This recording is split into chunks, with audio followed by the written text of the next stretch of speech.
নমস্কার, শুভ সন্ধ্যা। আমি অনিকেত মুখার্জি, অবর বিদ্যালয় পরিদর্শক, আমতা পূর্বচক্র। আমার অনি ফর ইউ ইউটিউব চ্যানেলে সবাইকে স্বাগত জানাই। আজকের বিষয় অষ্টম শ্রেণীর জীবনবিজ্ঞানের জীবদেহের গঠন, তার মধ্যেই প্রাণীকোষের গঠন ও নিউক্লিয়াস সম্বন্ধে আমরা জেনে নেব। তো প্রাণীকোষের গঠন সম্বন্ধে জানতে গেলে প্রাণীকোষ একটি খুবই ক্ষুদ্রাতি ক্ষুদ্র জিনিস, এটা আমরা আগেই জেনেছি। তো সেটাকে আমরা কি করে দেখব, তার জন্য অবশ্যই মাইক্রোস্কোপের তলায় দেখতে হয়, সেটাও আমরা জেনেছি। এবার এই প্রাণী কোষটিকে আমরা কিভাবে আলাদা করব, খুব সহজ পদ্ধতিতে আমরা করতে পারি। এটা তোমাদের প্র্যাকটিক্যালেও তোমরা করতে হবে। তো কি করতে হবে, যে ঠোঁটের ভিতরের দিকে বা গালের ভিতরের পাশের অংশ থেকে একটি টুথপিকের সাহায্যে একটুখানি কোষ সমূহ তুলে নিতে হবে, চেঁচে তুলে নিতে হবে। এই যে মানুষটি যে এখানে যেরকম চেঁচে তুলে নিচ্ছে, সেইভাবে চেঁচে তুলে নিতে হবে। তারপরে সেটিকে একটি স্লাইডের মধ্যে নিতে হবে।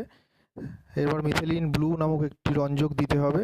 এবার আস্তে করে কভার স্লিপ চাপা দিয়ে মাইক্রোস্কোপের তলায় দেখতে পাওয়া যাবে। কি দেখতে পাওয়া যাবে, এটা আরও বড় করে দেখানো হচ্ছে। নিউক্লিয়াস দেখা যাবে, কোষ পর্দা, সাইটোপ্লাজম ও অন্যান্য কোষীয় অঙ্গাণু দেখতে পাওয়া যাবে। এগুলো বিভিন্ন অন্যান্য কোষীয় অঙ্গাণু। তো এটা আমরা চলো আর একটু বিস্তারিতভাবে দেখে নিই কীভাবে আমরা এই পুরো পদ্ধতিটা করব। এখানে দেখা যাচ্ছে মানুষের মুখের ভিতর থেকে কীভাবে অংশটি তোলা হলো। একটি স্লাইডের মধ্যে ওই টুথপিক দিয়ে সেটাকে ছড়িয়ে ছিটিয়ে নেওয়া গেল। এটা মিথিলিন ব্লু রঞ্জকটি স্লাইডের উপর ওই অংশে আবার দেওয়া হলো। এরপরে যেটা করা হবে, আমরা এটাকে একটি কভার স্লিপ দিয়ে চাপা দিয়ে নেব। আস্তে করে কভার স্লিপটা দিতে হবে এবং অতিরিক্ত যে রঞ্জক রয়ে গেল কভার স্লিপ স্লাইডের পাশে, সেগুলোকে আমরা আস্তে আস্তে তুলো দিয়ে বা মুছে নেব। এবং দেখো, খুব সাবধানতা অবলম্বন করে এটাকে আমরা মুছে নিচ্ছি, যাতে ভিতর থেকে কোনো কোষীয় অংশ নষ্ট না হয়েও শুধুমাত্র রঞ্জক, যে অতিরিক্ত রঞ্জক, সেটাই আমরা মুছে নিতে পারি। কারণ ওই রঞ্জক থাকলে মাইক্রোস্কোপের ক্ষতি হতে পারে। এটা আমরা দেখতে পাচ্ছি কীরমভাবে মাইক্রোস্কোপের মধ্যে কোষ ও নিউক্লিয়াস পরিলক্ষিত করা যাবে। এটি 100x জুমে দেখানো যাচ্ছে। নিউক্লিয়াস ঠিক মাঝামাঝি, কোষের মাঝামাঝি জায়গায় আছে এবং কোষটির কোষ পর্দা আছে, সেটিও বোঝা যাচ্ছে। এরপরে আমরা মিথিলিন ব্লু রঞ্জকের মাধ্যমে 150x জুমে কীভাবে দেখতে পাওয়া যাবে সেটাও দেখে নিচ্ছি। এটি 600x জুমে কীভাবে দেখা যাবে সেটি দেখানো হচ্ছে। এখানে আরও সুস্পষ্টভাবে নিউক্লিয়াস বোঝা যাচ্ছে, কোষের কোষ পর্দাও সুস্পষ্টভাবে বোঝা যাচ্ছে। কিছু কিছু ক্ষেত্রে অন্যান্য কোষীয় অঙ্গাণুগুলোও একটু ভালো করে লক্ষ্য করলে সেটাও বোঝা যাচ্ছে। এরপরে যখন আরও একটু বিবর্ধিত করব, তখন আরও ভালোভাবে দেখে বুঝতে পারা যাবে। এই যে আরও একটু বিবর্ধিত, অর্থাৎ 1000x জুমে আরও সুস্পষ্টভাবে নিউক্লিয়াস বোঝা যাচ্ছে, নিউক্লিয়াসের নিউক্লিয় পর্দাও বোঝা যাচ্ছে। এটি আরও একটু বড় করে 1500x জুমে দেখানো হচ্ছে। তো এইভাবে আমরা সম্পূর্ণ জিনিসটি বুঝতে পারবো। চলো আমরা আবার আমাদের বিষয়ের মধ্যে চলে আসি। এটি আমরা ভিডিওটি দেখে নিলাম কিভাবে দেখতে পাওয়া যাবে।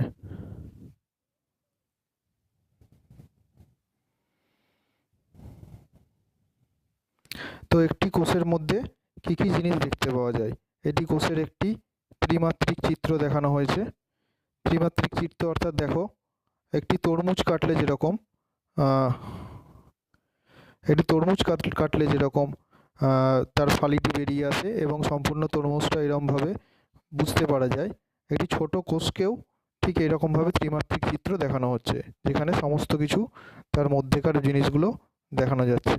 কী কী দেখা যায়, মূলত কোষ পর্দা, সবার বাইরে কোষ পর্দা। এটি কোষ পর্দা ছাড়া মূল অংশ হচ্ছে এই নিউক্লিয়াস।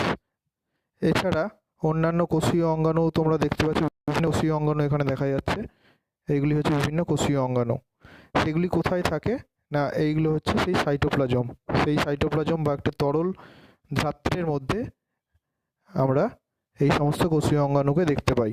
কীরমভাবে? যেরকমভাবে পায়েসের মধ্যে বিভিন্ন ধরনের কিশমিশ বা কাজু এইসব দিয়ে দেওয়া থাকে, তো পায়েসটাকে মনে করতে পারো সাইটোপ্লাজমের মতো জিনিস, একটি অর্ধতরল ধাত্র, এবং তার মধ্যে কাজু কিশমিশ ইত্যাদি, খেজুর ইত্যাদি জাতীয় বিভিন্ন কোষীয় অঙ্গাণু ছড়িয়ে ছিটিয়ে থাকে, এবং মূলত কেন্দ্রে থাকে ধরে নাও একটি রসগোল্লার মতো নিউক্লিয়াস।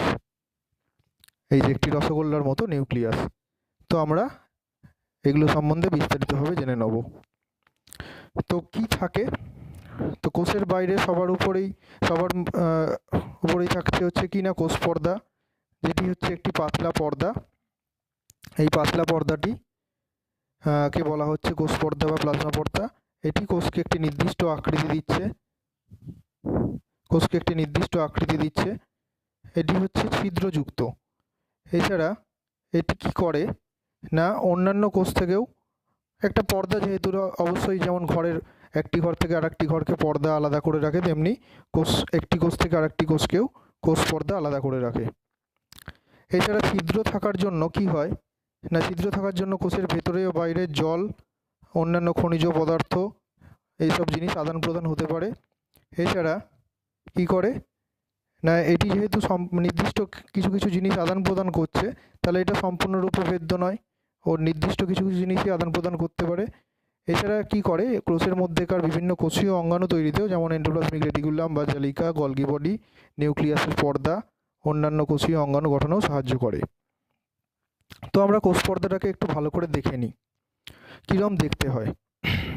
তো কোষ পর্দা, এই যে হচ্ছে এটি কোষ পর্দা, এটিকে বিবর্ধিত করা হলে এরম ধরনের একটি প্রোটিন, মাঝখানে লিপিড ও আবার প্রোটিন, এই রকমভাবে ত্রিস্তরীয়ভাবে দেখতে পাওয়া যায়। এইগুলো উপরে হচ্ছে বিভিন্ন প্রোটিনের লেয়ার, এর মধ্যে নির্দিষ্ট কিছু কিছু জায়গায় আরও ভালো করে বোঝা যাচ্ছে যে কিছু প্রোটিনের অংশ দেখা যাচ্ছে, মাঝখানে এগুলি হচ্ছে লিপিড লেয়ার। আবার তলার দিকেও একটি প্রোটিনের লেয়ার দেখতে পাওয়া যায়, প্রোটিনের স্তর দেখতে পাওয়া যায়। তো এটাকে বলা হয় PL model, protein lipid protein model. তো চলে আসা যাক কোষ পর্দার ভিতরে। আমি যেটা বললাম যে পায়েসের মতো সাইটোপ্লাজম থাকে। সাইটোপ্লাজমের মূলত কাজ কি হচ্ছে? অবশ্যই পায়েসের মধ্যে যেরকম বিভিন্ন কোষীয় অঙ্গাণু দেখতে পাওয়া যায়, সেই রকম ধরনের সাইটোপ্লাজমের মধ্যেও এই সমস্ত কোষীয় অঙ্গাণু থাকতে পারে। সেই জন্য এটি অর্ধতরল জেলির মতো একটি পদার্থ। বিভিন্ন শারীরবৃত্তীয় প্রক্রিয়া চালানোর জন্য যে সমস্ত রাসায়নিক বিক্রিয়া ঘটানোর দরকার লাগে, সমস্তটাই সাইটোপ্লাজমে হয়। অর্থাৎ যেহেতু সমস্ত কোষীয় অঙ্গাণু সাইটোপ্লাজমের মধ্যে থাকে, সেই জন্য সাইটোপ্লাজমে সমস্ত রকম রাসায়নিক বিক্রিয়া দেখা যায়। তো মূল কোষীয় অঙ্গাণু, অর্থাৎ যে ওই রসগোল্লাটি, সেইটি সম্বন্ধে বিস্তারিত জেনে নিচ্ছি। সেটি কি না, সেটি হচ্ছে নিউক্লিয়াস। এটি কি হচ্ছে, যেটা আমরা দেখলাম মিথিলিন ব্লু স্টেন দিয়ে, ওটা একটা ঘন জেলির মতো অংশ দেখতে পাওয়া যায়,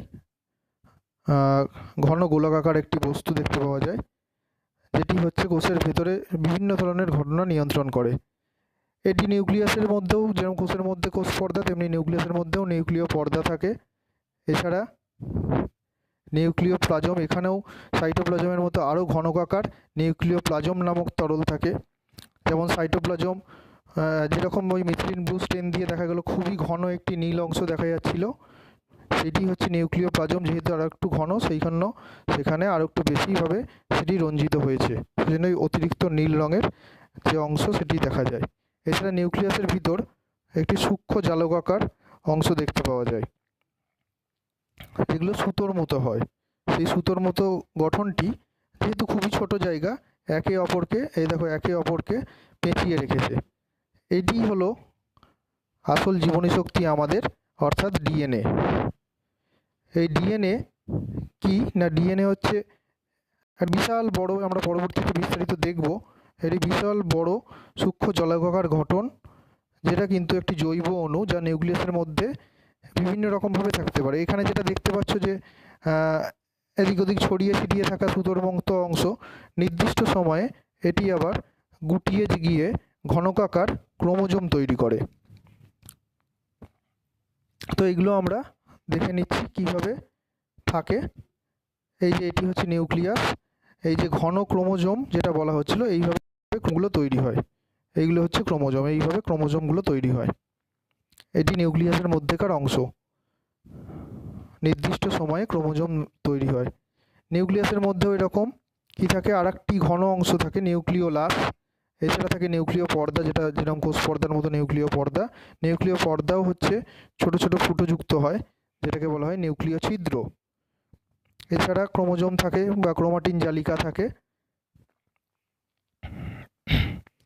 তো কি হয়, এই ক্রোমাটিন জালিকা বা ক্রোমোজোম, তার মধ্যে বিশেষ প্রোটিন তৈরির একটি সংকেত বহনকারী অংশ থাকে।